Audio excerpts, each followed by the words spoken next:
Avez-vous déjà ressenti un nœud serré dans votre poitrine lorsque le panier d'offres arrive, comme si vous n'en donneriez pas assez?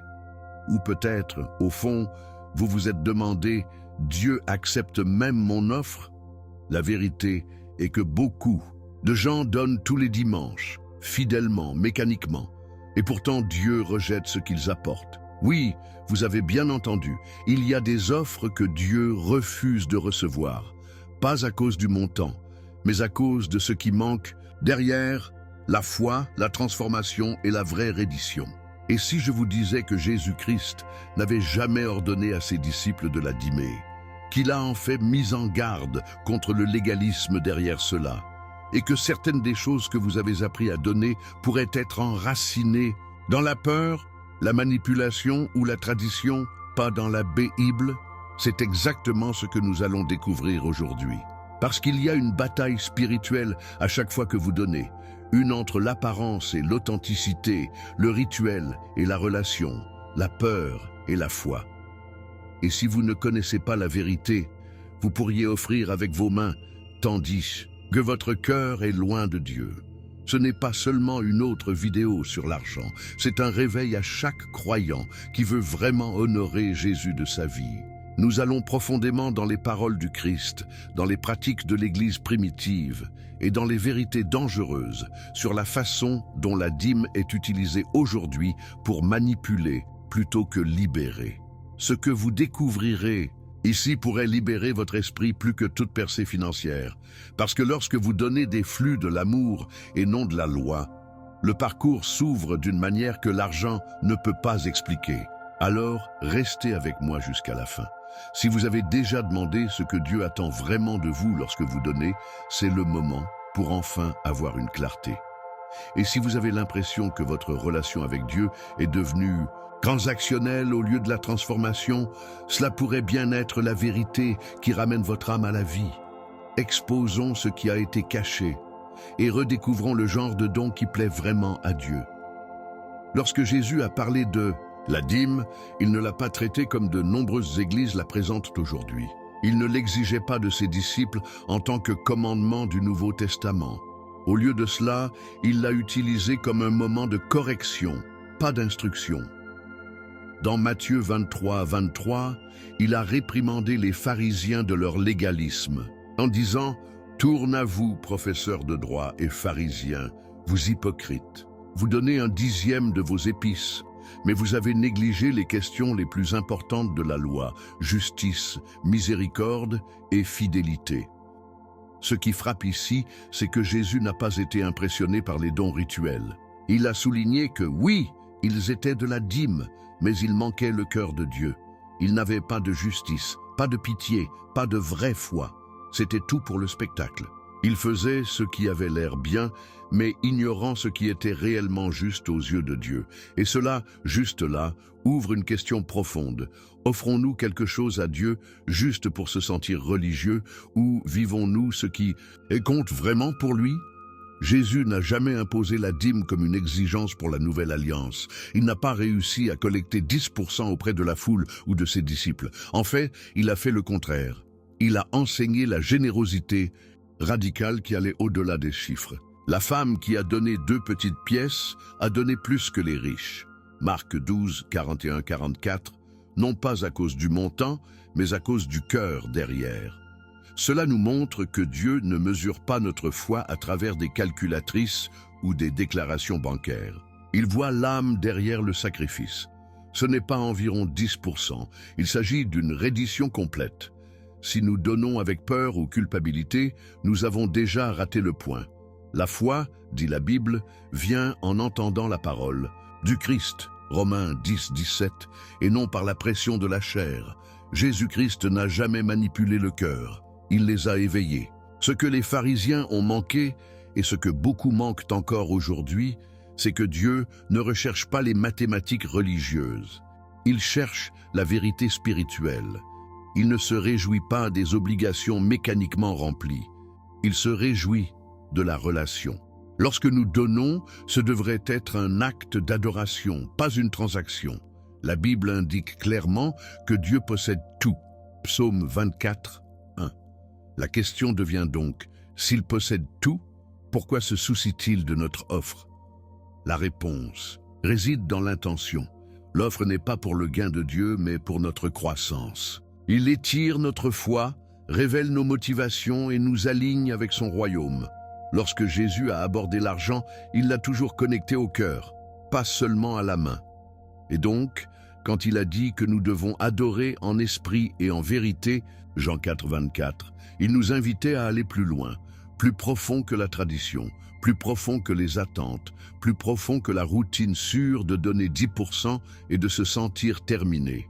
L'esprit et la vérité signifient donner un lieu d'amour, un lieu de reddition, un lieu d'alignement authentique avec Dieu.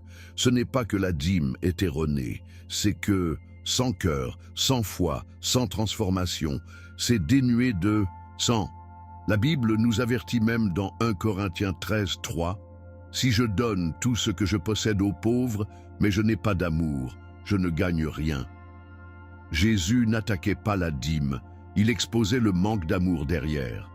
Donc, voici la vérité. Jésus n'est pas silencieux sur la dîme, mais ses paroles n'étaient pas ce que beaucoup voulaient entendre. Il a souligné une norme plus élevée, un appel plus profond. Pas 10%, mais la reddition totale. Pas une liste de contrôle, mais une vérification du cœur. Pas la peur religieuse, mais la foi joyeuse. Donc, avant de retirer nos portefeuilles ou de mettre en place des dons de débit automatique, nous devons nous demander, nous donnons-nous parce que nous avons peur d'une malédiction ou parce que nous sommes submergés par la grâce? Parce que ce que Jésus a modélisé était une générosité radicale, que provenait de l'amour, pas de la loi. Et avec cette lentille, nous pouvons maintenant faire un pas en avant pour comprendre comment l'Église primitive a compris cette liberté. Quand nous regardons la première Église, ce que nous voyons n'est pas un groupe de personnes liées par des pourcentages ou des règles légalistes, mais une communauté émue par le Saint-Esprit et motivée par une foi contagieuse. Dans Actes 2, 44-45, la Bible dit « Tous les croyants étaient ensemble et avaient tout en commun. Ils ont vendu des biens et des biens à donner à quiconque en avait besoin. » Ce n'est pas une dîme, c'est le partage radical. Ces premiers chrétiens n'étaient pas contraints par la doctrine ou effrayés de donner. Ils abandonnaient volontairement ce qu'ils avaient parce que la présence de Jésus-Christ avait transformé leur cœur. Ce qu'ils offraient n'était pas réglementé, il a été inspiré. Et c'est le genre de foi qui plaît à Dieu. Une foi qui donne librement parce qu'elle comprend la valeur éternelle de ce qui a été reçu. Il n'y avait pas de percepteur d'impôts pour le temple après les apôtres, aucun officier religieux ne mesurant 10% de leurs revenus. Au lieu de cela, la générosité coulait naturellement parce que l'amour de Dieu était devenu réel pour eux. La foi n'était pas seulement un mot, ils l'ont vécu. Ils ont compris que lorsque Jésus a dit « Il est plus béni de donner que de recevoir », Acte 20, 35, il ne posait pas de principes financiers, il les invitait à un style de vie. Et ce style de vie n'a pas commencé avec de l'argent, cela a commencé avec un esprit transformé. L'Église primitive n'a pas été construite sur des systèmes de dîmes, il a été construit sur la communion, le pain, la prière et la confiance. Profonde en Dieu. Et voici le secret spirituel. Lorsque le don est motivé par la peur, cela mène au contrôle. Mais quand il est motivé par l'amour, cela mène à la liberté. Les premiers croyants ne craignaient pas les malédictions. Ils vivaient en communion. Ils n'avaient pas peur de ce qui pourrait arriver s'ils ne donnaient pas. Ils étaient enthousiasmés par ce qui pourrait arriver parce qu'ils l'ont fait. La Bible ne dit pas « sans donner, il est impossible de plaire à Dieu », mais il dit « sans foi, il est impossible de lui plaire ». Hébreux 11, 6. Et c'est le fondement. Le vrai don aux yeux de Dieu est toujours basé sur la foi. C'est ce qui a rendu leurs offres puissantes. Ils ont donné pour ne pas remplir une obligation, mais pour glorifier celui qui a tout donné. Acte 4, 32, 35 révèlent que personne ne prétendait que les leurs étaient propres, mais ils ont partagé tout ce qu'ils avaient. C'est l'essence de la générosité spirituelle. Il n'y a pas eu de campagne de collecte de fonds, aucune menace de jugement financier, les cœurs qui ont le feu avec le feu de Jésus-Christ. Et à cause de cela, il n'y avait pas de personnes nécessiteuses parmi eux. Imaginez que les besoins ont été satisfaits de la compassion des besoins, n'était pas dans Silt, mais dans l'unité de l'esprit et la joie de la générosité. Donne, nous ne sommes plus régis par des commandes externes écrites sur des tablettes en pierre. Au lieu de cela, la Bible dit que Dieu écrit sa loi sur nos cœurs. Hébreux 8, 10. Ce changement n'est pas petit, c'est révolutionnaire. Sous la nouvelle alliance, notre foi ne consiste plus à vérifier les boîtes religieuses, mais à cultiver une relation vivante avec Jésus-Christ. C'est pourquoi Paul, dans 2 Corinthiens 9, 7, dit si clairement « Chacun doit donner comme il l'a décidé dans son cœur, pas à contre-cœur ou sous contrainte, car Dieu aime un donateur gai. » Remarquez le contraste? Il ne s'agit pas de devoir, il s'agit de plaisir. Dieu n'est pas glorifié par des dons de culpabilité. Il est honoré quand nous donnons librement, de joie et d'un cœur qui déborde de gratitude. Dans ce nouveau cadre de grâce, l'accent n'est pas mis sur combien nous donnons, mais sur la quantité de nous-mêmes que nous nous rendons. La dîme n'est jamais condamnée dans le Nouveau Testament, mais elle est clairement éclipsée par quelque chose de plus grand, dévotion totale. Jésus n'a pas seulement offert 10% de sa vie pour nous, il a tout donné. Et c'est le modèle. C'est pourquoi Paul exhorte les croyants en Romains 12, 1 à offrir leur vie même en tant que sacrifice vivant, saint et agréable à Dieu. C'est la nouvelle offre. Ce n'est pas calculé, c'est consacré. Et quand nous donnons d'abord, nos ressources suivent naturellement. Donner devient une extension de qui nous sommes en Christ, pas une formule pour gagner la faveur de Dieu. En fait, essayer d'acheter la bénédiction de Dieu avec des offrandes est un malentendu de l'Évangile. Éphésiens 2, 8, 9 le rend clair. Nous sommes sauvés par la grâce, par la foi, pas par les œuvres. Et si le salut ne peut pas être gagné, aucun ne peut favoriser. C'est pourquoi il est dangereux de se transformer en une transaction spirituelle. La nouvelle alliance nous invite dans un lieu de repos où nous donnons à ne pas gagner, mais parce que nous avons déjà tout reçu en Jésus-Christ. Notre Père n'est pas un banquier spirituel gardant qui se dépose davantage. C'est un Père aimant qui regarde le cœur. Et quand nous donnons de l'amour, cela le déplace bien plus que tout point décimal. C'est la liberté que beaucoup ont oubliée. La liberté de donner sans crainte. La liberté de servir Dieu, non pas comme des esclaves de la loi, mais comme des enfants de grâce. Dans Galates 5, 1, Paul déclare « C'est pour la liberté que Christ nous a libérés. Tenez-vous fermement et ne vous laissez pas être à nouveau accablés par un joug d'esclavage. » Cela comprend l'esclavage des dons légalistes. Si nous sommes constamment inquiets de respecter un niveau financier pour rester en règle, avec Dieu ou la direction de l'Église, nous avons raté la beauté de l'Évangile. La vraie foi ne demande pas « Combien dois-je donner ?» Il demande « Comment puis-je honorer Dieu avec tout ce que j'ai ?» Ainsi, la nouvelle alliance n'est pas une échappatoire pour éviter la générosité. C'est un appel plus élevé pour le vivre quotidiennement. Non pas parce que nous devons le faire, mais parce que nous arrivons. C'est un privilège, pas une punition. Et quand cette vérité s'installe dans notre esprit, donner devient un acte de joie, pas de pression.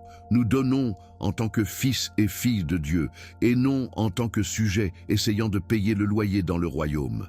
Et alors, que nous continuons à marcher ce voyage, nous devons également être conscients des dangers qui peuvent se glisser lorsque le don est déformé. L'une des plus grandes tragédies des communautés religieuses modernes est l'utilisation abusive des pratiques spirituelles pour le contrôle. Et la dîme est devenue une cible principale. Au lieu d'enseigner aux gens à donner librement d'un cœur transformé par Jésus-Christ, certains dirigeants ont transformé la dîme en menace. Si vous ne donnez pas, vous serez maudits. Si vous truquez un montant spécifique, Dieu vous bénira. Mais ce n'est pas la foi. C'est la peur du marketing. Et Dieu ne répond pas à la manipulation. La Bible est claire dans Ésaïe 1, 13, où Dieu dit « Arrêtez d'apporter des offres insignifiantes. Votre encens est détestable pour moi. C'est une déclaration puissante. Cela nous montre que toutes les offres ne sont pas acceptées, même lorsqu'elles sont données à Dieu. Ce qui compte le plus, c'est le motif derrière le cadeau. Lorsque nous examinons l'histoire de Caïn et Abel dans Genèse 4, nous ne voyons pas Dieu rejeter une offrande en raison de sa taille ou de son type, mais à cause du cœur derrière. Abel a fait de son mieux avec la foi. Caïn a donné avec une mauvaise intention. Hébreux 11, 4 confirme cela en disant « Par la foi, Abel a offert à Dieu un meilleur sacrifice que Caïn. » Ce mot « foi » est tout. Il nous dit que les offres, sans confiance en Dieu, sont spirituellement creux. Ils peuvent impressionner les gens, mais ils ne plaisent pas au Seigneur. Cette même vérité s'applique aujourd'hui. Une dîme forcée ou une campagne d'église manipulatrice pourrait collecter des fonds, mais cela n'augmentera pas le culte. Et à la fin, c'est ce que Dieu recherche. Jésus a confronté ce genre d'abus spirituel lorsqu'il a retourné les tableaux des changeurs d'argent dans le temple. Matthieu 21, 12, 13. Son message était fort et clair. La maison de Dieu n'est pas un marché. Aujourd'hui, la version moderne de ce même esprit apparaît lorsque les églises rendent financière en donnant la pierre angulaire de la foi au lieu du Christ lui-même. Les gens apprennent à s'attendre à des miracles en échange d'offres, comme si Dieu était une machine à sous. Mais la foi n'achète pas la faveur. Grace n'est pas à vendre. Lorsque les offrandes sont motivées par la peur, la culpabilité ou la manipulation, ils déshonorent l'Évangile. Et pire, ils créent des croyants blessés qui commencent à douter de l'amour de Dieu lorsque leur semence ne produit pas la récolte promise. La Bible nous met en garde à ce sujet dans Amos 5, 21, 24, où Dieu dit qu'il méprise les fêtes et les assemblées d'un peuple hypocrite, appelant à la justice à rouler comme une rivière, à la justice comme un ruisseau sans faillite. Ce qu'il demande, c'est l'intégrité, pas l'apparence. Beaucoup donnent généreusement tout en ignorant l'injustice, l'égoïsme ou les relations brisées. Mais Dieu n'est pas influencé par de gros chèques. Il est ému par des cœurs propres. Il veut que notre générosité corresponde à notre intégrité. Si nous donnons en ignorant les pauvres, en manipulant les autres ou en cachant le péché, nos offrandes deviennent du bruit dans le ciel. Le vrai don qu'il désire est l'obéissance, la miséricorde et la foi humble. Voici donc la vérité la plus profonde. Lorsque les dirigeants tournent le concept de donner, ils ne se contentent pas de corrompre la doctrine. Ils blessent les gens. Ils transforment l'adoration en transaction. Et ce n'est pas pour cela que Jésus est mort. Il est venu libérer les gens, pas les lier avec de nouvelles lois. Et c'est pourquoi, en tant que disciples du Christ, nous devons examiner nos dons. Est-ce une réponse joyeuse à la bonté de Dieu ou une tentative effrayante de le gagner? Parce qu'une fois que nous répondons honnêtement, nous pouvons commencer à vivre le genre de vie spirituelle qui plaît profondément par Dieu. Et alors que nous nous dirigeons vers la prochaine vérité, il est temps de nous demander à quoi ressemble le vrai culte dans la vie d'un croyant. À la fin de tout cela, le don n'est pas vraiment une question d'argent, il s'agit de l'état du cœur. La Bible nous ramène toujours à cette vérité centrale. Romains 12, 1 nous exhorte. Offrez votre corps comme un sacrifice vivant, saint et agréable à Dieu. C'est votre vrai et bon culte. C'est là. La vraie offre n'est pas dans l'enveloppe ou sur l'autel, c'est dans votre style de vie. C'est comme ça que tu aimes ton voisin. Comment vous pardonnez quand ça fait mal? Comment vous faites confiance à Dieu quand tout à l'intérieur de vous veut paniquer? C'est ce que Dieu regarde. Il ne compte pas les pièces, il compte le caractère. Parce que lorsque la foi est réelle, cela apparaît dans la façon dont nous vivons, chaque heure, chaque décision, chaque souffle. C'est pourquoi nous devons nous poser des questions inconfortables, mais honnêtes. Je donne parce que j'aime Dieu ou parce que j'ai peur de ne pas le faire? Est-ce que je me sens plus proche de Jésus-Christ quand je donne ou simplement soulagé que j'ai répondu à une attente religieuse? Ces questions sont importantes car elles révèlent ce qui nous pousse vraiment. Et soyons honnêtes, beaucoup d'entre nous ont donné de la pression, de l'habitude ou de la culpabilité. Mais ce n'est pas la liberté, ce n'est pas l'Évangile. La Bible nous appelle à donner non seulement ce qui est dans notre main, mais aussi dans notre cœur. Et lorsque notre cœur est pleinement rendu à Dieu, la générosité cesse d'être un sujet et commence à être un style de vie. Voici une vérité pratique qui peut tout réinitialiser.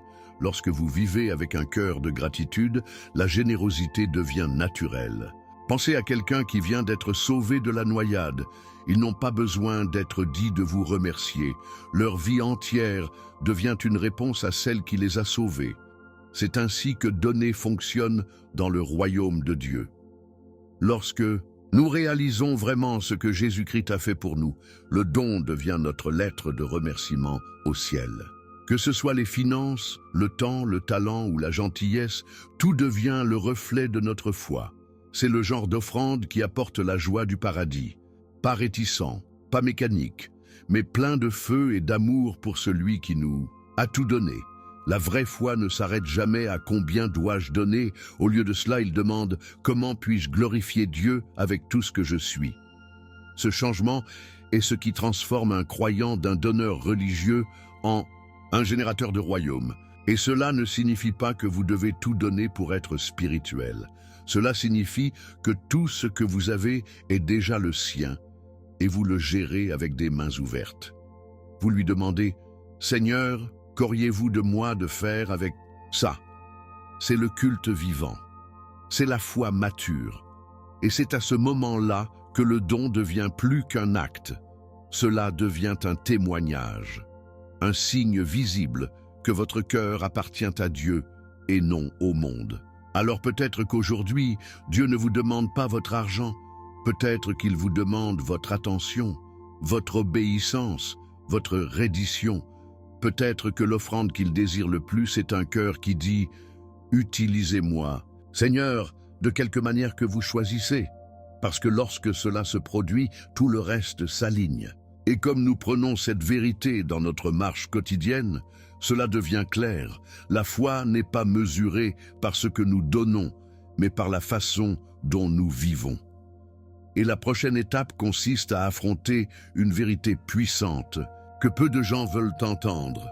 Mais c'est la vérité qui mène à une réelle transformation. Parlons de ce qui se passe lorsque nous vivons complètement remis. Maintenant, c'est votre tour. Pourquoi donnez-vous? Est-ce par amour ou obligation? Avez-vous déjà demandé si votre offre était vraiment agréable à Dieu ou juste une habitude? Déposez votre réponse dans les commentaires, car votre histoire pourrait éveiller quelqu'un d'autre qui lutte silencieusement avec les mêmes questions. Et si ce message ouvrit les yeux ou remuait quelque chose de profondément dans votre foi, ne partez pas sans agir. Cliquez sur « Abonnez-vous » et activez les notifications, car ce qui se passe ensuite défiera tout ce que vous pensiez savoir sur la foi, le sacrifice et la liberté spirituelle. Vous ne voudrez pas le manquer. Et bon, partez cette vidéo avec un ami qui a besoin de l'entendre. Quelqu'un que vous connaissez pourrait être piégé dans la pression religieuse et cette vérité pourrait les libérer. Up next, les 5 offres que Dieu rejette, même si elles sont grandes. Cliquez sur la vidéo apparaissant maintenant et continuez votre voyage vers une foi qui plaît à Dieu en esprit et en vérité. C'est Marco, signé pour l'instant, mais pas pour longtemps. Jusqu'à la prochaine fois, restez fidèles, restez libres et restez près de Jésus.